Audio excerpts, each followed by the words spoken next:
Hablo como humano por vuestra humana debilidad, que así como para iniquidad presentasteis vuestros miembros para servir a la inmundicia y a la iniquidad, así ahora para santificación presentad vuestros miembros para servir a la justicia.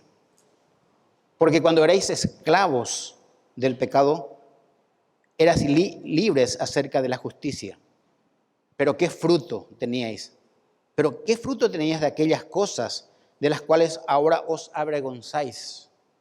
Porque el fin de ellas es muerte. 22.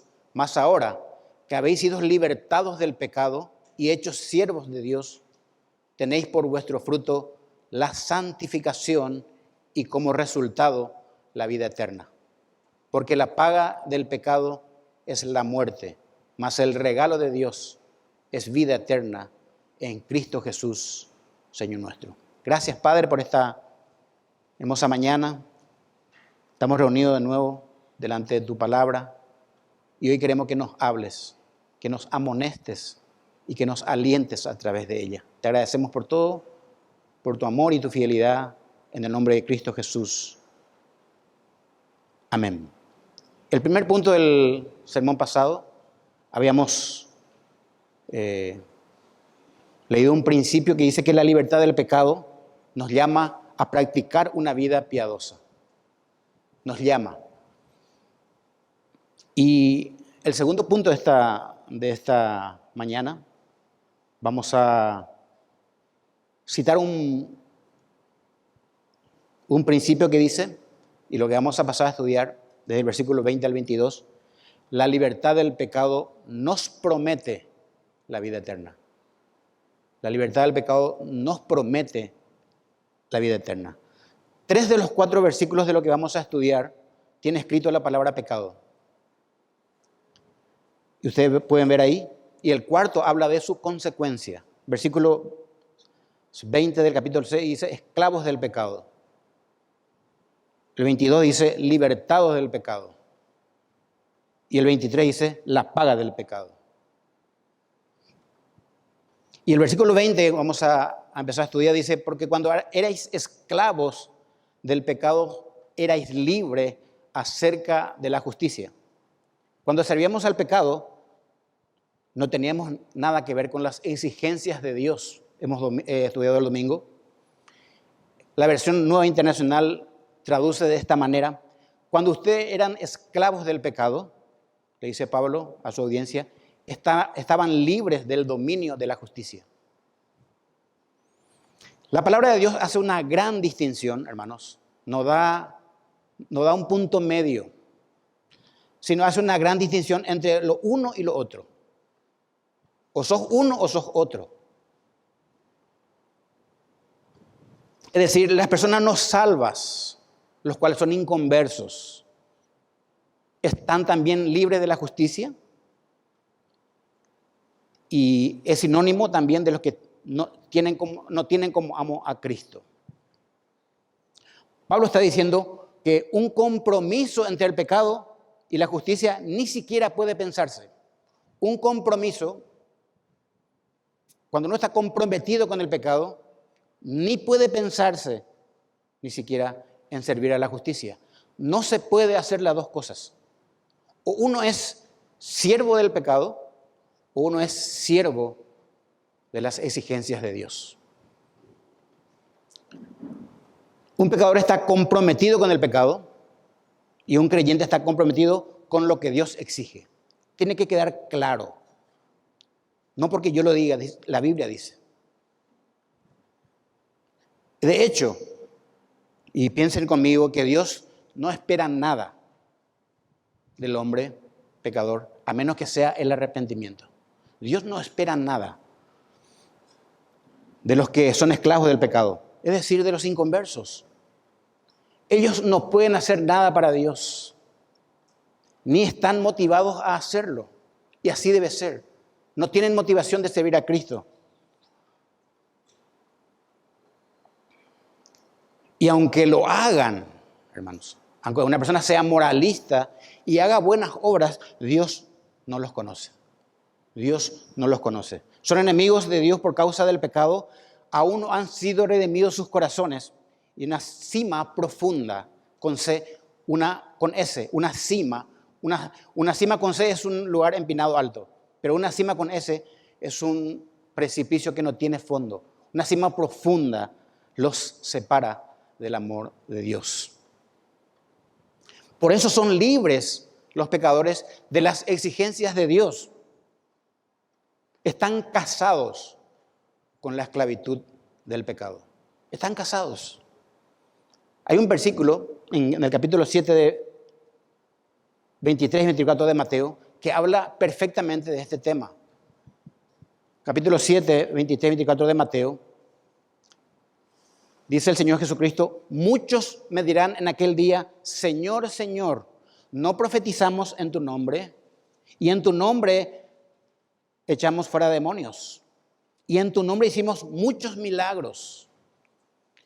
Dice Jesucristo: y entonces los declararé: nunca os conocí.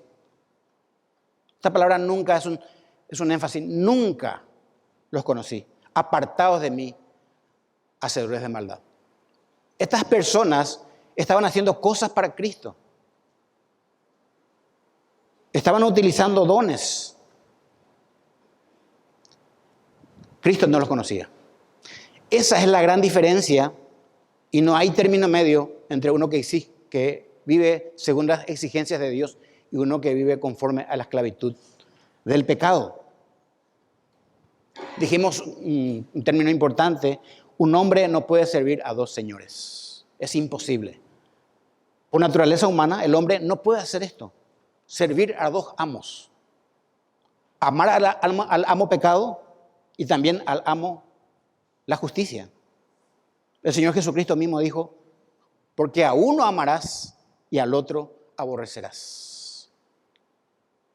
Vas a amar más a Cristo si sos cristiano, y vas a amar más al pecado porque no le conoces a Dios.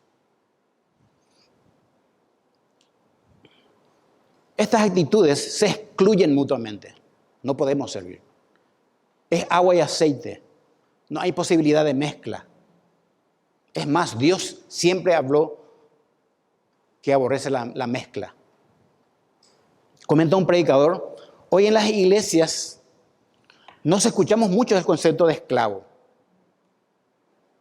Y la Biblia habla de que tenemos que ser esclavos de la justicia de Dios. Hoy el cristianismo habla de cualquier cosa y menos de ser un esclavo. El cristiano es un esclavo de Cristo. ¿Saben por qué? Porque el hombre está en el centro de la iglesia y no Dios. El hombre tomó el lugar de Dios en las iglesias. Ya la palabra de Dios no es el centro, es el hombre y no Dios. Hoy se habla del éxito de las personas, de la riqueza, de la prosperidad y de la búsqueda de la felicidad. Todo lo que al hombre busca realmente, su centro, la ambición personal y la gratificación personal. Tener cosas rápido, eso se llama gratificación personal. Yo me complazco. Todo esto ha llegado a ser parte del lenguaje hoy del cristianismo evangélico. Mientras que la Biblia, hermanos, según Pablo, nos llama a someternos a la justicia de Dios. Los cristianos tendríamos que decirnos: soy esclavo de Cristo. Yo le sirvo a Él.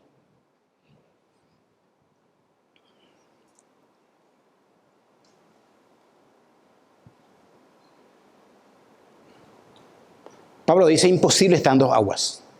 Imposible. Puede que nosotros creamos que estamos nadando en dos aguas, pero eso no existe para Dios. Es decir, el inconverso no tiene conexión alguna con la justicia, insisto, o con lo que Dios exige. No se le puede pedir nada. Y dijimos, no tienen ni deseo, y lo que es peor, ni la capacidad para cumplir con las exigencias de Dios. No tienen. Esto viene de Dios. Pueden asistir a la iglesia y también no asistir, pero esto no lo hace esclavo de Cristo. Estas personas forzosamente deben servir al pecado, porque son esclavos, ya que se encuentran totalmente, escúcheme, controlados y dominados por ella.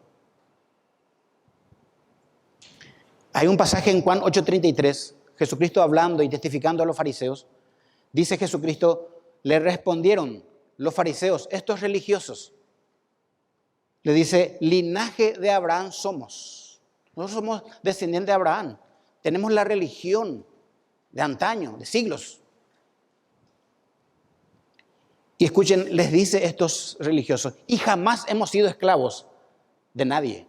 ¿Cómo dices tú seréis libres? ¿De qué estás hablando? Le dice a Jesucristo. Jesucristo le dice a ellos, a estos religiosos, 8:34, Jesús les respondió, de cierto os digo, todo aquel que hace pecado es esclavo del pecado. O esclavo es del pecado. Pero le dice directamente, ustedes tienen un problema, aunque sean religiosos o personas moralistas, le dice, todo aquel que hace pecado, esclavo es del pecado. Al Señor Jesucristo no le importó la religión que profesaban estos fariseos, sino la condición en la que se encontraban. ¿Se acuerdan que ser esclavo de Jesucristo es una posición que tenemos? Cuando Dios nos justificó en Cristo, en la cruz del Calvario, tenemos una posición. Estos fariseos tenían una condición. Estaban perdidos. Eran esclavos del pecado, ciegos espiritualmente, lejos de las exigencias de Dios. Lejos. Es imposible que un inconverso experimente entonces una transformación. No puede. A menos que Dios haga en su vida. Y por lo tanto es necio predicarles de reformación. De hecho, lo que la religión nos dice, que todos tenemos que ser buenos. Mientras que la Biblia dice que somos malos y pecadores. Y nos llama al arrepentimiento. La religión nos dice, tenés que mejorar, tenés que ser bueno, tenés que dejar de fumar, como si eso fuera el problema del hombre. El problema del hombre es el pecado de Adán y Eva que tienen en su corazón y que tiene que ser redimido y regenerado por Dios. Dios tiene que transformar o regenerar el interior de esa persona. Estos hombres que estaban en Roma, cuando Pablo le escribe esta carta y leen, ellos entienden. Pablo dice, ahora, presenten sus cuerpos para santificación. Tienen la capacidad. Antes no lo tenían. Podemos sacar un principio de este pasaje, de esta parte, y podemos leer, nadie de los que tengan al pecado como amo, escuche, nadie de los que tengan al pecado como amo podrá también servir a Dios al mismo tiempo. Es imposible. O servimos a uno o servimos al otro. Pero Pablo les confirma una tremenda esperanza a los creyentes de Roma. Y ahí en el 5:17, un poquito retrocediendo, dice el pasaje de la Escritura, pero gracias a Dios que, aunque erais esclavos del pecado, habéis obedecido de corazón a aquella forma de doctrina a la cual fuisteis entregados. Habéis obedecido de corazón a aquella forma de doctrina a la cual fuisteis entregados. El gran problema de las personas no salvas generalmente no piensan que sus vidas necesitan reformación. Mucho menos transformación. Piense conmigo. Cuando testificamos a las personas, vemos esto, que este mundo está lleno de personas decentes. Personas decentes, muchísimo hay. Honestas, cumplidoras de la ley y con frecuencia muy religiosas, convencidas de que su vida es un ejemplo para otros. Y esto, hermanos, es así porque el parámetro de esa persona es el hombre y no Dios. Nuestro parámetro tenía que ser Dios y su palabra. Ahí cambia todo. Siempre que le hablaba de Cristo a una persona, recuerdo que me decía que me fuera a testificar a los ladrones, a las personas malas, etc. Me decía, yo no necesito, me decía, Yo no necesito. ¿Por qué no te vas a predicar a las prostitutas, a los ladrones, allá en Tacumbú? Y sabemos, hermanos, que esto es porque el hombre cree en su propia justicia. El hombre cree en su propia justicia. Isaías dice que la justicia del hombre delante de Dios es como trapo de inmundicia. El apóstol Pablo tenía este problema cuando aún era inconverso, era un religioso prominente y perseguía a los cristianos. Filipenses 3, 7 al 9 dice, pero cuantas cosas eran para mí ganancia, ahí abran su Biblia en Filipenses 3, 7, 9, cuando perseguía a los cristianos, Pablo era un fariseo prominente, religioso, cumplidor de la ley, decía, pero cuantas cosas eran para mí ganancia, ahora las he estimado como pérdida por amor de Cristo.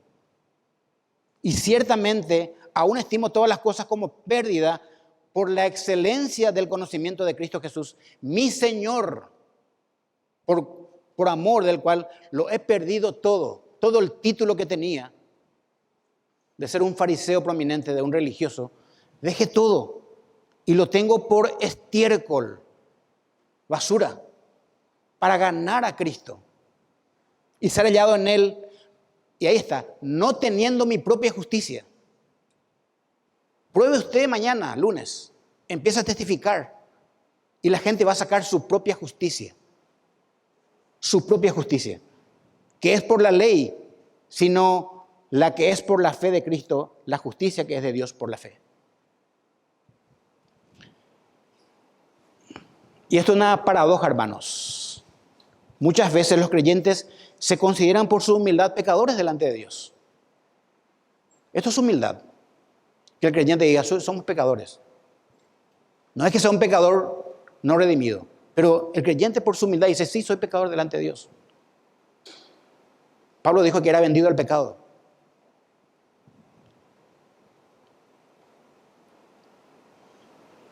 Pero los pecadores se creen justos por la soberbia de sus obras. Piense conmigo. Muchos pecadores se creen justos por las soberbias de sus obras. Y, hermanos, qué bueno que esta mañana que repasemos lo que en realidad es el pecado. ¿Qué dice la Biblia al respecto?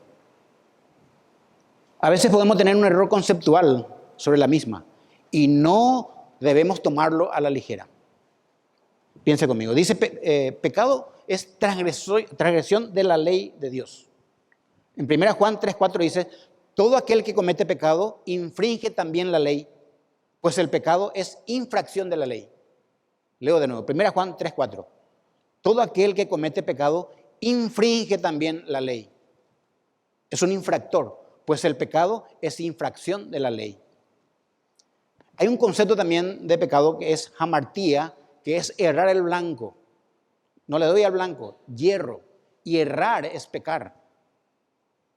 Este concepto es interesante escuchar. El hombre está tan apresado por el pecado, por lo tanto, el pecado no se debería presentarnos como un mero poder externo que ejerce su soberanía sobre el individuo. No es eso nomás, que a veces viene algo, influye en mí y yo peco. No es así. La Biblia no dice eso.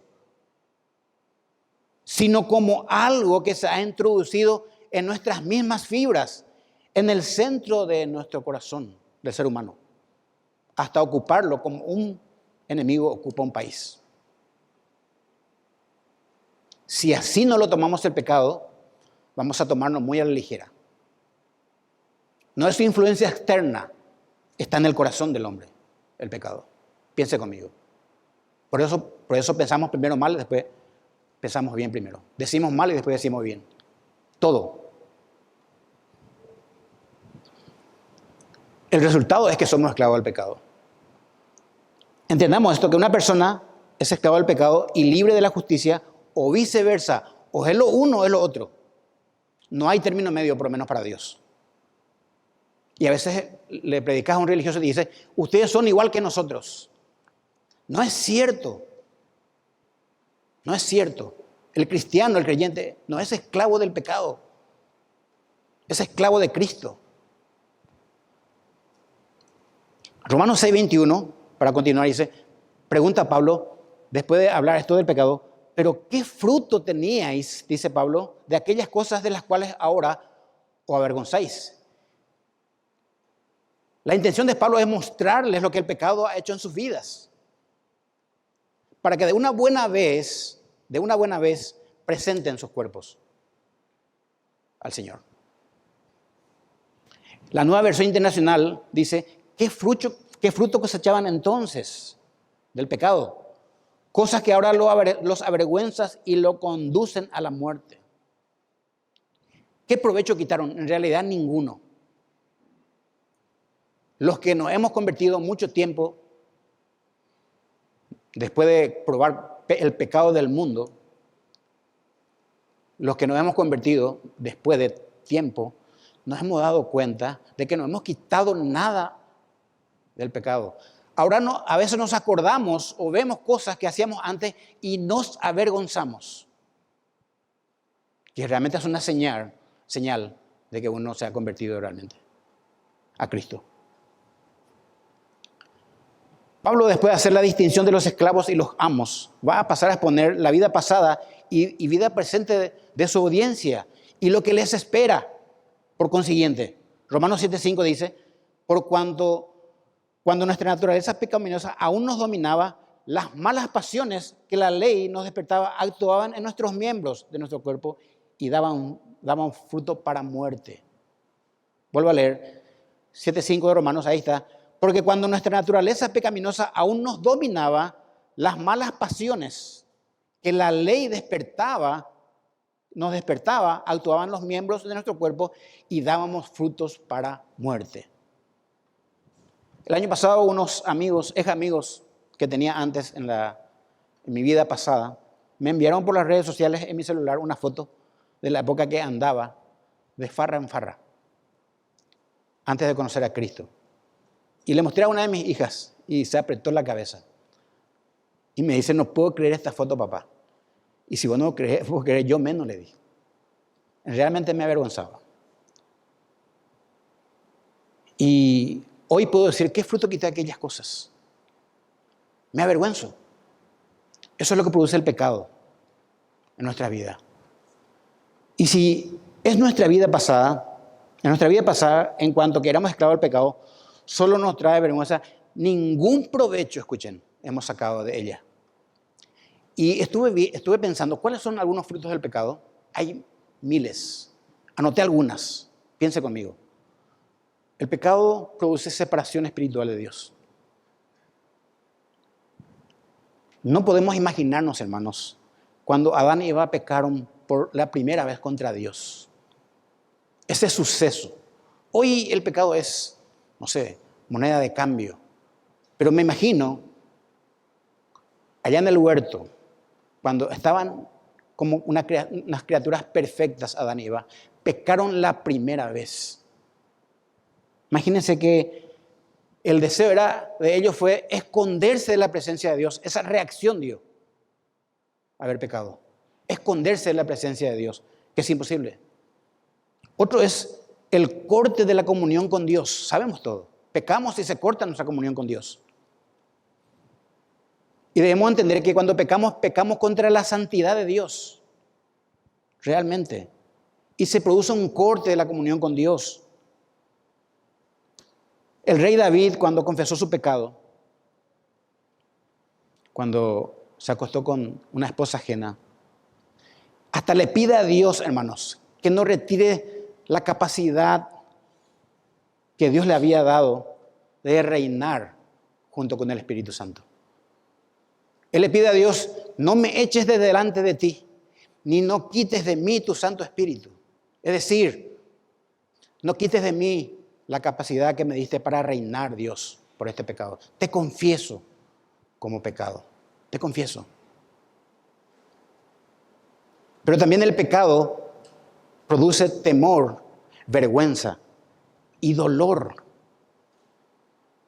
Temor, vergüenza y dolor.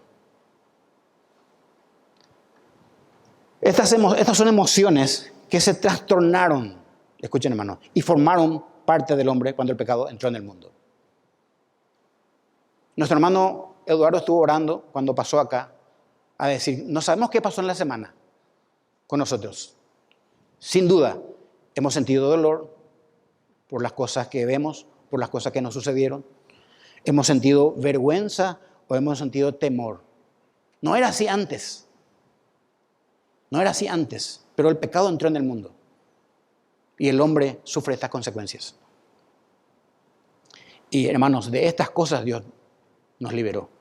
Pero también el pecado nos humilla. El pecado nos humilla. Había un hombre que se llamaba Simei, y un día el rey David, pasando con sus hombres por un lugar, este hombre le empieza a decir su pecado y con el pie le tira al propio rey de Israel, le tira polvareda y piedritas por él. Los hombres quisieron reaccionar para cortarle la cabeza. En ese momento le dice David, no, tranquilo. Probablemente tiene que ver con la disciplina que Dios me está haciendo porque por mi pecado. Claro que después volvieron y le quitaron la cabeza, porque por ley a un príncipe no se le puede ofender, por la ley de Moisés, y le cortaron la cabeza. Pero en ese momento, usted se imagina a un rey tirarle con el pie, con piedras y polvareda. Estamos hablando del rey de Israel. El pecado nos humilla. Nos humilla. Otra cosa que decía un gran hombre de Dios, que el pecado no es gratis. Pecar puede ser gratis, hermanos, pero las consecuencias del pecado tienen un precio. No nos olvidemos. Pecar es gratis, aunque no es. Porque las consecuencias se pagan muy caro. Dice Proverbios capítulo 9, 17 y 18, el rey Salomón, ¿quién más que pudo escribir sobre el pecado? Dice, las aguas hurtadas o robadas son dulces. ¿Por qué es que el pomelo del vecino es más dulce que el nuestro? Las aguas hurtadas son dulces y el pan comido en oculto es sabroso. Imagínense. Pero dice la segunda parte, y no saben que allí están los muertos, que sus convidados están en lo profundo del Seol. Entonces no es gratis el pecado. Las consecuencias son caras. Otro dicho de este hombre, esto dice en Proverbios, que el camino del transgresor es duro. El camino del pecador es duro.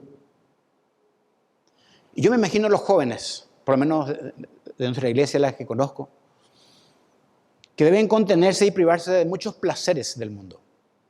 Suelo decir a los jóvenes que están en el club bíblico, que aunque a ellos les parezca absurdo, y muchos jóvenes se están preparando para ir a pasarla bien hasta la madrugada, ellos tienen que contenerse. Mientras los otros jóvenes están viviendo la vida, ya probando de todo y de sus consecuencias también.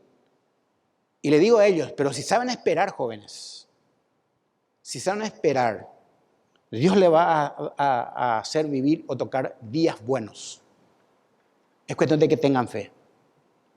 Porque lo que quiere el hombre es, y el joven más, es algo instantáneo y vivir la vida. Pero el camino del transgresor es duro. El creyente no ha sacado ningún provecho del pecado. Dice Gálatas 6, capítulo 6, 7 al 8, no os engañéis. Dios no puede ser burlado. No se engañen. Pues todo lo que el hombre sembrare, eso también cosechará. Porque el que siembra para su carne, de la carne segará corrupción.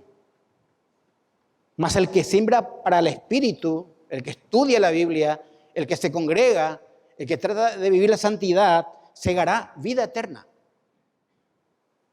Segará vida eterna. No importa que tus vecinos se estén preparando para ir a la fiesta o que tengan chicas y chicos con ellos en este momento. Ustedes mismos van a ver hoy en día las consecuencias de su pecado. No se preocupen. Esperen en Dios. Y aún acá en la tierra van a vivir días buenos. Dice versículos 21b del capítulo 6 de Romanos, porque el fin de ellas es muerte. El fin del pecado es separación espiritual de Dios. No existe ningún fruto o beneficio de aquellas cosas que el hombre ha cometido siendo un esclavo del pecado. No hay. Más bien nos traen vergüenza. Y para lo peor, el fin es separación eterna de Dios. El pecado conduce a la muerte eterna. Cuando la Biblia habla de muerte en este contexto, está hablando de la separación de Dios, lo cual es sinónimo de la muerte segunda que habla en Apocalipsis. Cuando Juan escribe Apocalipsis, él ya está viendo esto que está sucediendo. Imagínense. Juan dice que ya nos vio a nosotros en el cielo, alabándole a Dios, y Juan ya les vio a los pecadores delante del juicio del trono blanco. Porque él ya vio, Dios le mostró. Y si usted es salvo, hermano, si usted es salvo y el esclavo no es su pecado, sino Cristo, Dios ya te vio en el cielo. Escatológicamente Dios le mostró a él una visión. Y la visión es lo que va a suceder. Eso es glorioso. Juan ya vio la lista. Y también el que no está en la lista. La primera muerte es la muerte física. Sabemos que el cristiano nace 2 veces y muere 1 vez. Y el inconverso nace 1 vez y muere 2 veces. Primero la física y luego la espiritual. Dice Hebreos capítulo 9, versículo 27, y de la manera que está establecido para los hombres que mueran 1 sola vez y después de esto el juicio. Y muchos dicen, cuando uno muere ya termina todo, mentira. Ojalá que sea así, pero no es así. Dice, y de la manera que está establecido para los hombres que mueran 1 sola vez y después de esto viene un juicio. Esto es una muerte física. Y luego viene el juicio para que los siervos del pecado o inconversos sean juzgados según sus obras y sean lanzados al lago de fuego. Vamos a abrir en Apocalipsis capítulo 20. Esta porción habla del juicio del trono blanco, en donde van a estar todos aquellas personas resucitadas con cuerpo para ya sufrir el infierno delante de Dios. Dice Apocalipsis 20, 13 al 14, vamos a leer todo, dice, y el mar entregó los muertos que había en él, y la muerte y el infierno entregaron los muertos que había en ellos. Se dan cuenta que en el infierno no termina, en el Hades no termina. Después van a ser lanzados al lago de fuego, porque ahí dice, fueron entregados los muertos que había en ellos, y fueron juzgados cada uno según sus obras. Ahí está. Según sus obras. Y la muerte y el infierno fueron lanzados al lago del fuego. Esta es la muerte segunda. No es como para tomarlo muy así nomás, hermanos. Entonces, si la esclavitud del pecado nos trae vergüenza, dice Pablo, ¿cuál es la motivación de que sigamos presentando nuestro cuerpo a la inmundicia de la iniquidad? No hay razón. Y acá viene la gran promesa, versículo 22 del capítulo 6. Ahora, dice Pablo, que habéis sido libertados del pecado y hechos siervos de Dios, tenéis por vuestro fruto la santificación y como fin la vida eterna. Ahora que somos siervos de la justicia, los creyentes, tenemos un fruto que es la santificación. Podemos andar en santidad. Dios nos santifica y nosotros hacemos nuestra parte, como hablamos el domingo pasado. Yo estoy en su palabra, yo estoy dentro de su voluntad, yo estoy orando, me estoy congregando, estoy buscándole a Dios. Esto es santificación. Y Él nos santifica. Y Él nos santifica. Y como fin la vida eterna. Nuestro fruto ahora es la santificación. Voy a leer un pasaje en Romanos capítulo 4. Ahí nomás ustedes tienen una hoja antes. Algo que dijo David, que escribió David y es glorioso. Y estos somos nosotros. Escuchen. 4, 7 al 8, Romanos. Bienaventurados, dichosos, doblemente feliz, aquellos cuyas iniquidades son perdonadas y cuyos pecados son cubiertos. Bienaventurado el varón y la mujer, a quien el Señor no inculpa de pecado. Feliz, dichoso. Hermanos, yo no sé si usted se imagina ahora, piense conmigo, con la vida cristiana que Dios nos ha dado, que ya no es como antes que solamente teníamos que pecar, porque no podíamos evitarlo. No teníamos el poder. Usted sabe que la ley no te ayuda para hacer lo que manda la ley. La gracia sí. Y gracias a Dios dice la Biblia que estamos bajo la gracia y no bajo la ley. Es tirana la ley, porque la ley no te ayuda en nada para evitar lo que la ley te prohíbe. Más bien resalta y te mata la ley. Pero como no estamos bajo la ley y estamos bajo la gracia, podemos vivirla en su gracia, realmente. No podíamos evitar pecar. Esa foto que vio mi hija, estaba yo abrazado. Hay otros hermanos también que vieron porque le envié a otros hermanos con mucha vergüenza. Y estábamos así toda una fotografía y tenía un cigarrillo en la mano. Y mi hija se desapretó la mano. Papá, me da vergüenza, hermano. Pero que esté esa foto ahí, yo sé dónde está, para mirar siempre. Y que eso me sirva de referencia para huir del pecado. A veces, hermano, sueño que fumé y tan desesperado me despierto y, era un sueño. Gracias a Dios. Hace 34 años que dejé de fumar. Por la gracia de Dios. Por eso, esta mañana, yo pregunto, ¿comprende usted que ha dejado de cometer cierto pecado que usted no podía dejar de hacerlo? Porque el pecado es un círculo vicioso. Es un círculo vicioso. Me acuerdo cuando era inconverso. Yo me convertí a los 23 años de edad. Pero 23 para abajo, conocí el mundo. De manera que los jóvenes, cuando les veo, les digo, no estás perdiendo nada, estás ganando todo. Esperar al Señor. Él te va a hacer pasar días buenos. Y si usted ve que hoy, por la gracia, que ya no peca y puede decirle no al pecado, ¿cómo agradece al Señor en su vida? ¿Cómo usted le dice, gracias Señor, porque hoy estoy libre de aquello que no podía hacer, no podía evitar? Gracias. Hoy puedo decirle no por lo que yo sea, sino por la gracia que Dios me dio. Porque hemos sido libertados del pecado.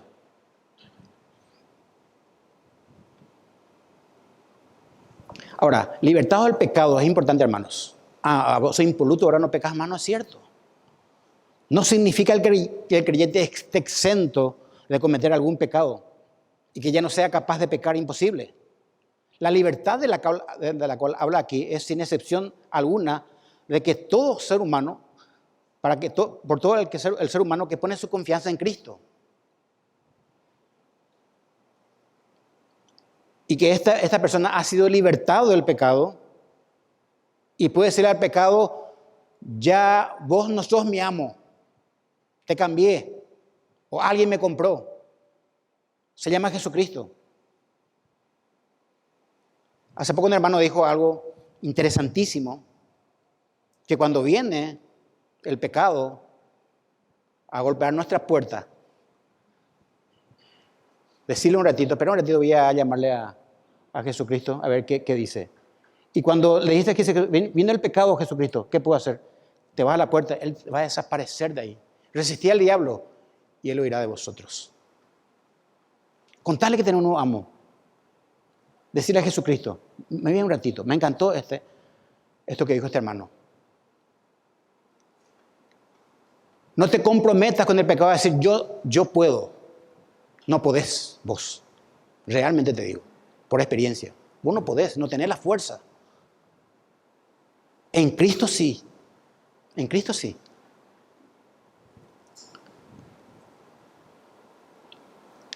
Es como nuestro elefante, ¿se acuerdan del domingo pasado? Que habíamos comentado. Él ahora puede jalar la estaca con la cadena, va a romper todo, tiene la fuerza en el Señor. Puede escapar ahora, puede ser libre, aunque crea que no puede. Dice, pero ahora el creyente ha sido libertado del pecado y hecho siervo de Dios. El fruto que tiene es la santificación y nada más y nada menos que Dios les ha otorgado vida eterna. Y como último punto, un siervo de la justicia goza del regalo de la vida eterna. Versículo 23.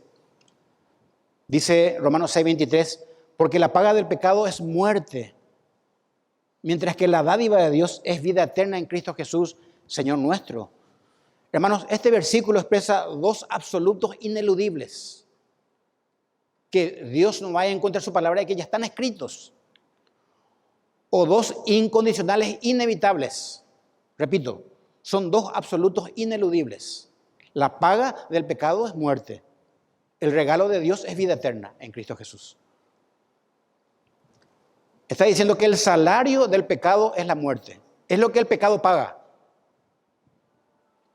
Romanos 5:12 dice, por tanto, como el pecado entró en el mundo por un hombre y por el pecado la muerte, así la muerte pasó a todos los hombres por cuanto todos pecaron. Esta expresión, porque la paga del pecado es la muerte, escuchen, es una expresión despreciativa del apóstol Pablo. ¿Por qué? Porque él trata de graficar al máximo lo que está expresando, lo que el pecado paga. Dice Isaías 3:11, ay del impío, mal le irá, porque según las obras de sus manos le será pagado. Repito, ay del impío, mal le irá, porque sus obras, las obras de sus manos, le será, según las obras de su mano, le será pagado. Esta paga del pecado, la palabra paga, opsonía, tiene varios significados, pero aquí se toma al que corresponde a la porción o los víveres que se les pagaba a los soldados en la guerra. Un soldado recibía una paga, era un salario o era víveres diaria o mensualmente. Y por supuesto, esa paga era miserable. Miserable.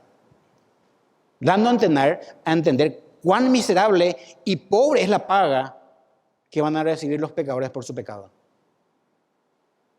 Por eso dice que la paga del pecado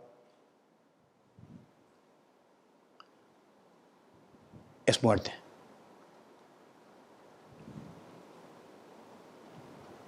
El destino final del pecador es el lago de fuego, leímos. Esto es un absoluto que Dios mismo determinó en su palabra y que no se puede cambiar. 20:15 de Apocalipsis dice, y el que no se halló inscrito en el libro de la vida fue lanzado al lago de fuego. Esto es lo que Juan vio. Él ya vio quiénes van a ser salvos y van a estar delante de Dios y quiénes van a estar delante del juicio del trono blanco. En segundo lugar, el regalo de Dios es vida eterna en Cristo Jesús. Dice 1 Juan 2:25, y esta es la promesa que Él nos hizo, la vida eterna. Es una promesa. El apóstol ya demostró que el pecado no engendra más que la muerte y ahora añade que el regalo de Dios, es decir, nuestra justificación y santificación, nos conceden la bienaventuranza de la vida eterna. Jamás podemos dejar de alabar al Señor. Y en el cielo vamos a alabarle más aún. Por esta gracia, por este regalo inmerecido. Concluyendo, hermanos, esta mañana.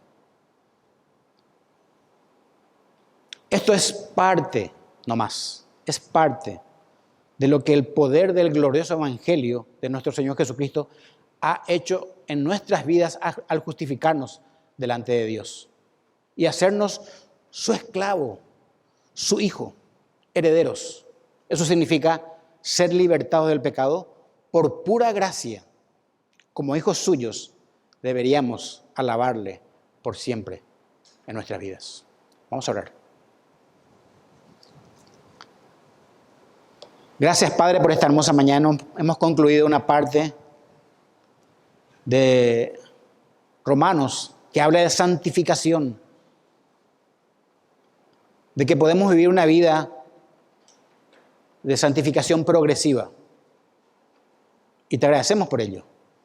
Hoy podemos decirle no al pecado y sí a Cristo.